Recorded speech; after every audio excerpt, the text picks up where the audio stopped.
I hope that's true for you, regardless of what's happening in your life, that in your soul,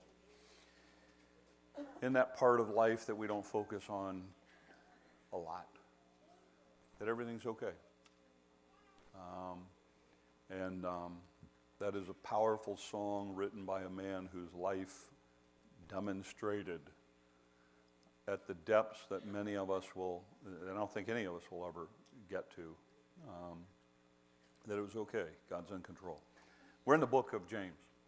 James is writing this book to Christians in the area who Jesus has died within the last 20 years of the writing of this book, and so this whole Christian thing is fairly new, and people are trying to figure out what it looks like. And so James writes this book and says, look, this is what genuine Christianity looks like. This is what real faith looks like. This is what life as a follower of Jesus Christ looks like. And we've been walking our way through the book. He's talked about things like being a servant. He's talked about things like handling temptation and testing. He's talked about things about like slow to speak, quick to hear, slow to wrath. He's talked about things along the lines of without partiality, not showing favoritism. He's talked about ideas of watching your tongue, about keeping control over that which is coming out of your mouth, because what's coming out of your mouth is what's in your heart. So take a check on what's in your heart. And this morning, we're getting into a passage this morning that you should know is fairly controversial. This is a book of imperatives, and imperative is a command. There's 54 of them in the book of James. It's 108 verses. This morning we're going to look at 4 verses, and there's 10 imperatives. There are 10 commands in these verses. The question about the passage we're going to look at this morning is this. Is James writing to Christians or non-Christians? Now, I have always said this book is a book to Christians. So I, along with most Bible commentators, conservative Bible commentators, will tell you that this passage is about Christians. That James is talking to Christians. But there are a couple of authors out there, commentators, who believe that he's talking to unsaved people, or people who aren't followers of Jesus, or people who are lost. And so I've read some of them this week. And my typical thing when I get to a Sunday morning is this. I start my week by looking at the passage that we're going to, and so I start reading about it. And so I read some every day, and so my goal usually is by Friday I have everything down on paper, and then on our computer, and then on Saturday I load everything up and come up here and get everything all set on the screen. And so this week, one day I would get up and I would read a bunch of stuff and I'd go, yep, this is talking about Christians. And the next day, I'd read a bunch of stuff and say, this is about lost people. And then I'd read more and I'd go, now it's about, and some days I'd be like, okay, it's about lost people. No, it's about Christians. Now it's about lost people. Now it's about Christians. And Friday, I realized I have to make a decision. Here's my decision. It's both, okay? So I'm going to apply it to both when we're all done. I'm going to walk through the passage, and then we're going to talk about it all, and then I'm going to apply it to both, all right? So it's a cop-out, but that's where I'm going with it, all right? So here we go. Let's do the easy part. Submit yourselves then to God, resist the devil, and he will flee from you. Now, sometimes, particularly when we deal with women, and women, we get to the passage in Ephesians about women, submit to your husbands, we get all hung up on this word submit, okay? So let me just deal with this idea. When James is talking about submit yourselves therefore to God, all he's saying is this: get in the right place. Put yourself in the right place before God. God's in charge, you're not. We get hung up sometimes, and even in that passage in Ephesians chapter 5, where everybody gets all hung up on that. Read the whole context. James starts out that whole section in Ephesians saying, submit to one another. Submission is a way of life for a believer. It just should be a natural outcome of the way we live our lives, is that we let God be God and we're not. And then he adds this idea of resist the devil. Again, it's another command, but he says, okay, there's 2 parts to it. He said there's an offensive part where you submit to God, and then there's a defensive part where you resist the devil. I think many of us have no problem with the first part, but we forget to do the second part. And we forget this idea that there's a defensive aspect to the Christian life, where you have to go against, you have to fight, you have to resist the devil.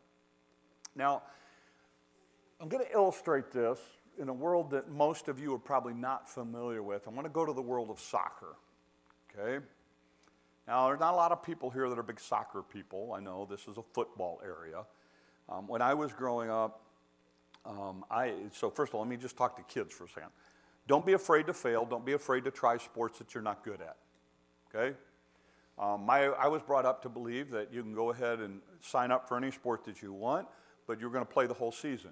At the end of the season, you're going to make a decision if you wanted to sign up for the next year. But you start something, you finish it. That was a character principle my parents taught me.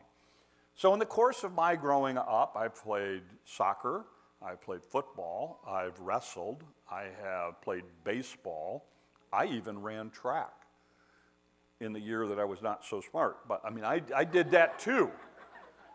Because I wasn't fast and I wasn't slow, so they put me at, back then it was the 880, if you know that. It's kind of that halfway thing. But my senior year in high school, I played soccer.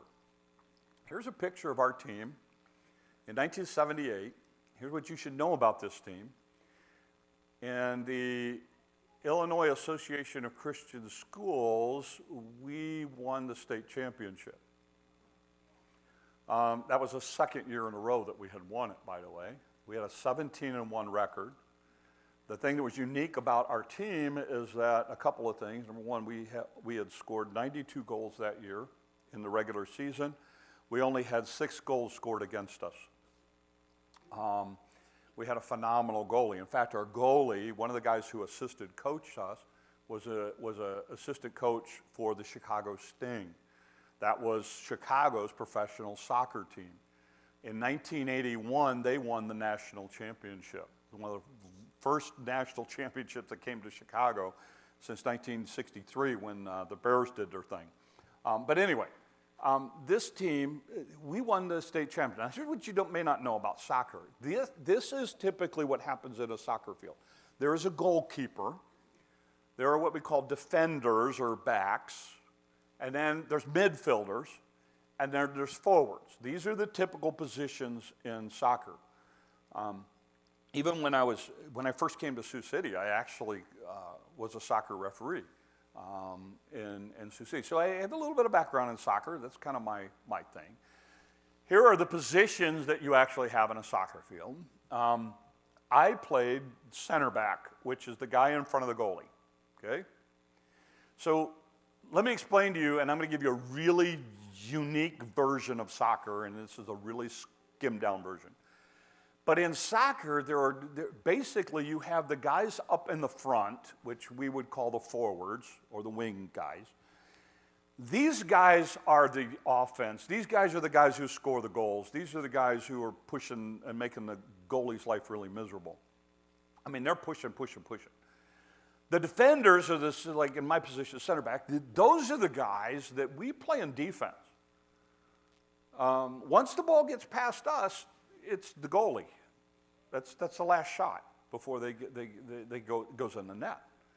So those are the two. Now the midfielders are the guys who have to play both.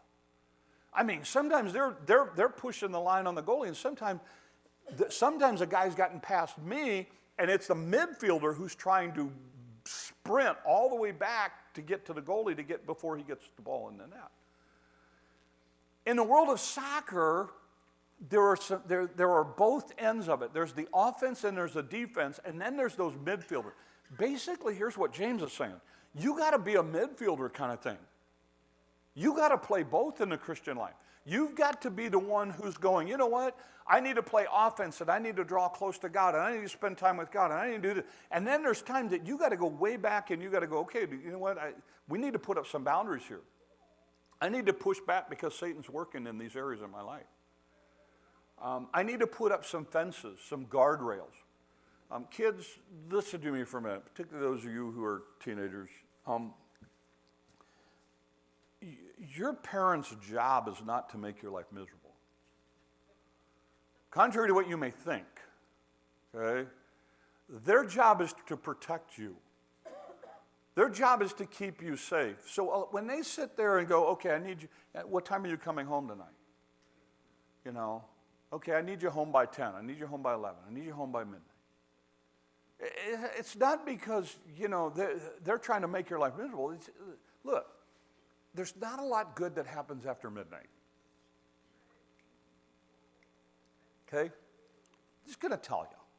That's been my life experience. Okay? There's not a lot good that happens after midnight. In the world out there, they're trying to put up fences. I'm dealing with this right now with my dog, and I hesitate. I hesitate to bring up this illustration because I know what's going to happen. People are going to email me, and they're going to talk to me all week, and they're going to try to fix this. And here's all I would say to you. You don't live in my world. Here's the thing. I have a dog that runs free. Okay, Lulu. We've had her, I don't know, 10 years or so. Lulu runs free. Something happened this past summer with Lulu, and she got freaked out about being in my garage. Now, the way I have it at my house is at night we would bring her into the garage. In the morning, automatically the door goes up, and she then has run of the whole farm and acreage and acres and acres and acres of land and stuff like that, and she would go and do her thing all day long and run around, and she has all this freedom. And then at night I would call her and I'd say, Lulu, come on, we're going to go in the garage because we have coyotes. I don't want them to eat her. So we've had this system. She's done this for 10 years, but this year she got freaked out about something in the garage, and she didn't want to go in the garage. I have dragged her in there. I have picked her up and carried her and put her in the garage. She don't want to go in the garage. She practically destroyed a steel door trying to get out. So I found out she liked being in the shed. So I moved her to the shed. Every night I'd walk all the way out the shed. Now, that doesn't have an automatic door, so now I've got to actually get up and push the garage door opener to open it up so she can get out every day. And that was exhausting, but we did it. So Lulu was doing that, and then she got freaked out in the shed. And she literally chewed up a whole thing trying to get out and took her teeth on the aluminum garage door and so it's like, you know, I finally gave up. I'm like, look, I can't keep replacing stuff. So what I did was, again, she's got a heated dog house in the garage and everything, and so I thought, you know, I'm just going to take the doggy door in the garage, I'm going to leave it up all the time. She can come and go as she wants. So some days she's in the garage, some days she's laying outside, a couple days she's laying up on the hillside. But here's the problem. Coyotes. Not safe anymore. But it's her call. There's only so much I can do. You're like, oh, no, get one of those electronic shock collars. I have one, I'm just hesitant to go that severe with it. And she's a good dog. And so far she's figured it out. But you know what? It's danger now. Up until now, I had been able to set some boundaries and protection to protect her. Now I can't.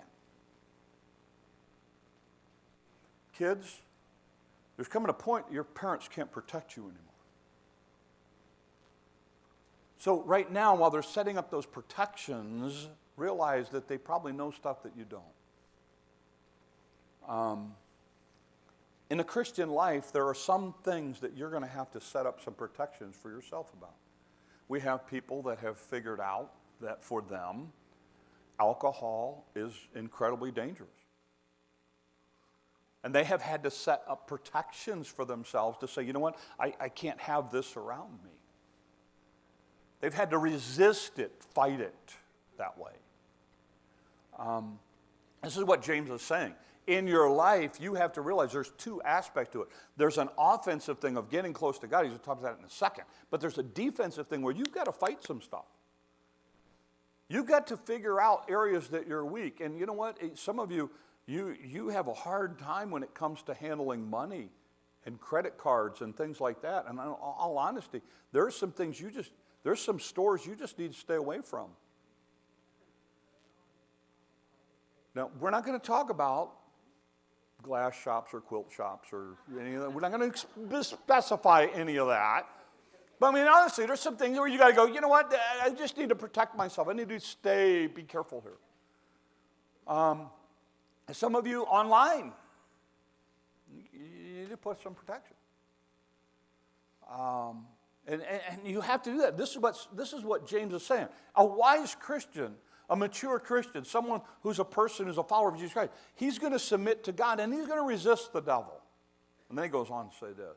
This is where the controversy comes. Come near to God, and he'll come near to you. Wash your hands, you sinners. That's the key thing. And purify your hearts, you double-minded. That little phrase, sinners, is what messes everybody up. Because you see, in the Bible, the word sinner is only associated with unsaved people. And the New Testament's never used of Christians. So that's the conundrum. So some commentators look at this and say, because he uses the word sinner, he's talking about unsaved people. He's talking about people who don't follow Christ. He's not talking to believers here. And there's even another argument that builds this up where he says, come near to God and he'll come near to you. Wash your hands and purify your hearts. It's interesting, the order. Because notice he says you come near to God first, not you clean your life up and then you come to God. No. You come near to God and then you start working on your life. So it's talking about lost people. Some of you are going, yeah, it is. Don't worry, I'll go back and forth all day, the whole message. Because he talks about, because again, he just talked about resist the devil. Well, here's a question. Who resists the devil, Christians or unsaved or unchurched people?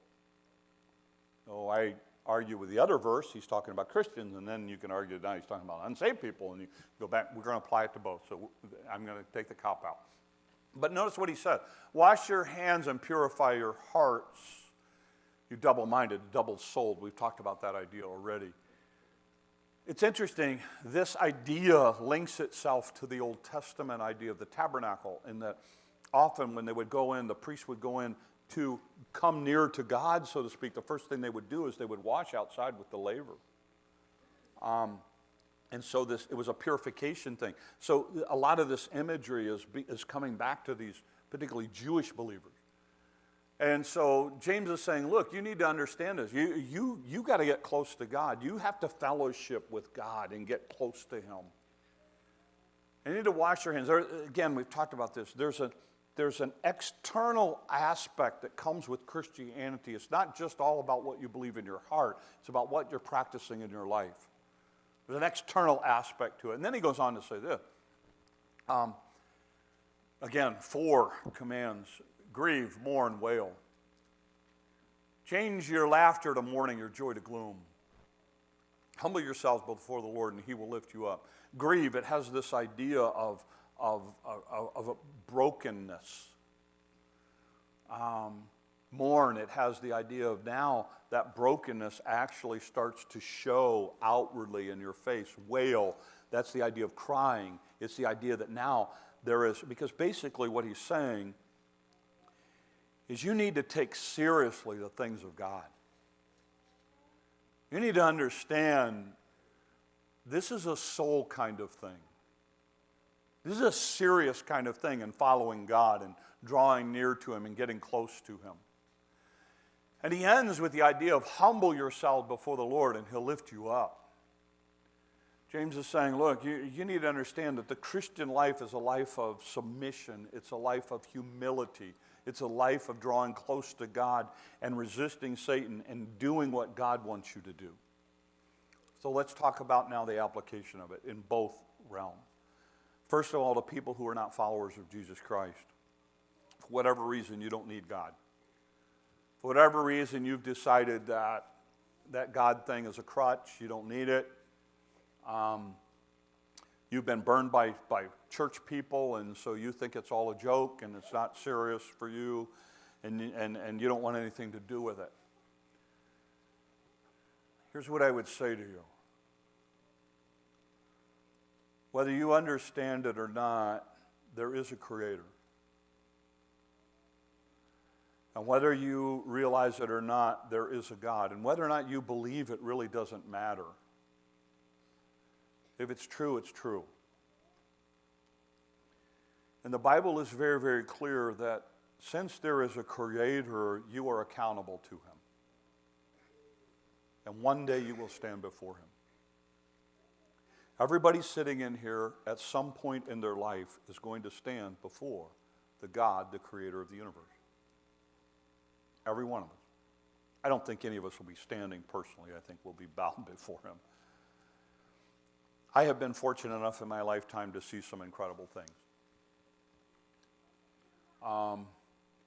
Things that I would call awe-inspiring. I've seen some of the castles in churches in Europe. I've seen some of the spots at the Holy Land. I've seen Bethlehem. I've seen the Grand Canyon. I've stood on the hills in Papua New Guinea where only a handful of people have ever even visited.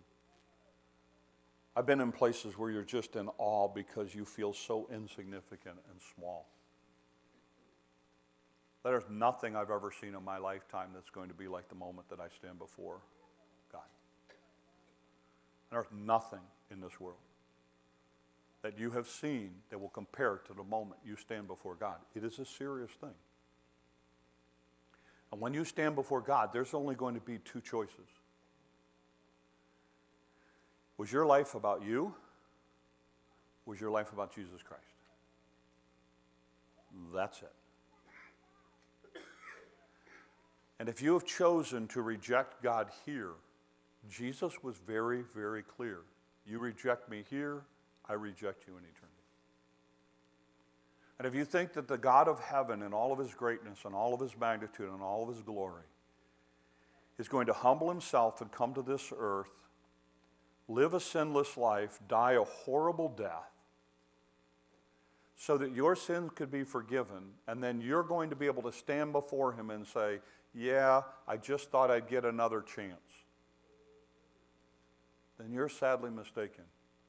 Because that God who loved you so much to go to the cross for you will look at you and say, I'm sorry. Depart from me. I don't know you.